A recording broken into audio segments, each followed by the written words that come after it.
বিয়ে শাদীর পরে স্ত্রীর সঙ্গে যখন খোঁজ গল্প করি বা স্ত্রী যখন স্বামীদের সাথে খোঁজ গল্প করে, অনেক সময় জিজ্ঞেস করে অতীতে তোমার কোনো রিলেশন ছিল কিনা, সম্পর্ক ছিল কিনা। তখন স্ত্রী বলে যে না, কোনো সম্পর্ক ছিল না। বলো বলো, কোনো সমস্যা নাই, আমি কিচ্ছু মনে করবো না। এবার স্ত্রীও বলো আমার সাথে 3 জন ছেলের সম্পর্ক ছিল। আগুনটা এখান থেকে কিন্তু জ্বালা শুরু।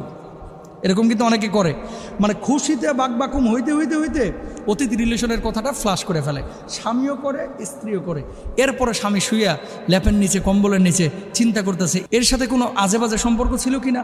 বউ চিন্তা করতেছে তার মানে 7-8টা মেয়ে ওর পেছনে ঘুরতো, এদের সাথে কোন পার্কে কখন ঘোরাফেরা করেছে। শয়তান তখন ওখানে ঘি ঢালে, আরও জ্বালাতন তৈরি করে। তারপরে কি লাস্টে সকালবেলা উঠে মারামারি। ও মনে তো করেছিলাম ভালো, এখন তো দেখি পুরা একেবারে নকল মাল। শুরুটা এভাবে হয়ে যায় মারামারি। অতীত রিলেশন সম্পর্কে যে পাপগুলো করেছেন, খবরদার কোনো স্বামীর সাথে শেয়ার করবেন না, কোনো স্ত্রীর সাথে কোনো স্বামীও শেয়ার করবেন না।